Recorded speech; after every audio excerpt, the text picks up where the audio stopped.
Xin chào tất cả các bạn. Các bạn đã bao giờ rơi vào một tình cảnh trớ trêu như thế này chưa nhá? Vào một buổi sáng đẹp trời, khi mà bạn bước vào quán, dõng dạc gọi một tô bát phở 50.000 đồng. Nhưng trời ơi, vừa mới ăn miếng đầu tiên thì thấy nó mặn chát như là cái nước biển. Hoặc là nó dở tệ đến mức mà chúng ta không thể nuốt nổi luôn ấy. Lúc đó thì lý trí của chúng ta bảo là sao ạ? Thôi, buông đũa mà đứng dậy đi. Nhưng mà không hiểu sao bằng một cái thế lực vô hình nào đó lại bắt bạn nhăn nhó, cố nuốt cho bằng hết đến cái giọt cuối cùng. Tại sao lại như thế nhỉ? Chỉ vì một cái suy nghĩ duy nhất: chót bỏ tiền ra rồi, không ăn thì tiếc lắm. Hay là thử mở tủ quần áo của bạn ra tôi xem nào. Tôi cá là có ít nhất một vài bộ cánh mua về mà bạn không mặc vừa, hoặc là trông nó phát chán lên được ấy. Nhưng mà chúng ta vẫn nằm ăn bám ở đó năm này qua tháng nọ. Bạn thì không nỡ vứt mà cũng chẳng nỡ cho, chỉ vì ngày xưa ấy, cái bộ đấy tao mua đắt lắm đấy. Nếu câu trả lời là có thì xin chúc mừng, bạn đã chính thức bị sập bẫy. Cái bẫy này thì khiến chúng ta mất tiền, mất thời gian và đôi khi là mất cả thanh xuân luôn. Trong tâm lý học thì người ta gọi đó bằng một cái tên rất là kêu luôn. Đó là gì? Ngụy biện chi phí chìm. Hay còn có một tên gọi tiếng Anh đó là sunk cost fallacy. Còn các cụ nhà ta thì gọi nôm na, dân dã hơn rất là nhiều, đó là gì? Cố đấm ăn xôi. Chào mừng bạn đã quay trở lại với giải mã tâm lý hành vi. Hãy cùng tôi lôi cái thói hư tật xấu của bộ não ra ánh sáng để xem tại sao chúng ta lại cứ mãi làm khổ mình như thế nhé. Đầu tiên thì chúng ta hãy làm rõ chi phí chìm là cái quái gì mà nghe nguy hiểm thế nhỉ?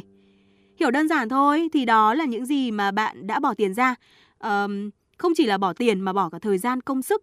Và khi mà đã bỏ ra rồi thì chúng ta không thể lấy lại được. Bạn bỏ 100.000 mua vé xem phim.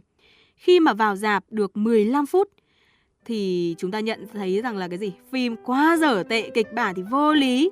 Lúc này thì chúng ta chỉ có hai lựa chọn thôi đúng không? Một là đứng dậy đi về, ra quán cà phê ngồi cho sướng.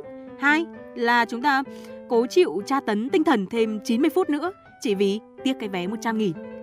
Đa số thì chúng ta sẽ lựa chọn cái phương án 2. Nhưng mà thôi các bạn ơi, hãy tỉnh táo đi nhá. Dù bạn có xem tiếp hay là đi về thì cái 100.000 kia cũng đã bay màu rồi.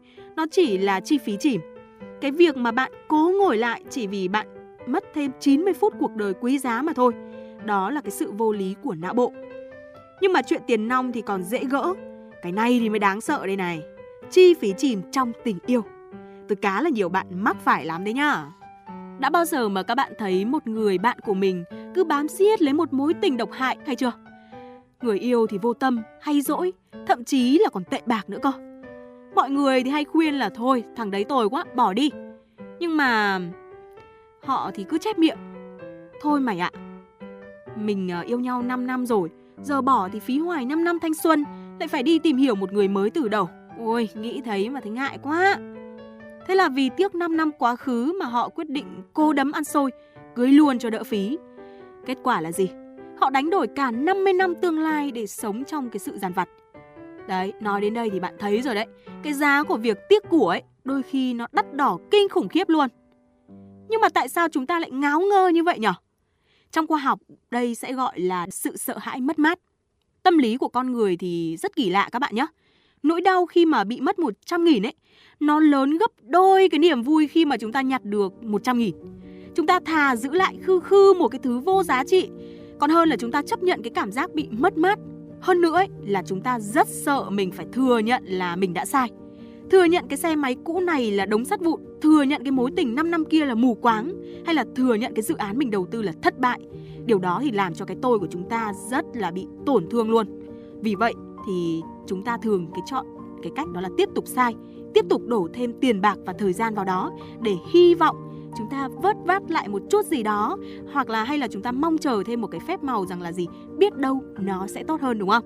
Nhưng mà bạn cũng đừng vội trách mình dại dột, vì đến cả những bộ óc vĩ đại nhất thế giới cũng dính chấu.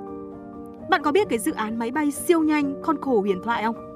Chính phủ Anh và Pháp biết thừa cái dự án này sẽ lỗ chổng vó ra, càng làm càng tốn tiền thuế của dân.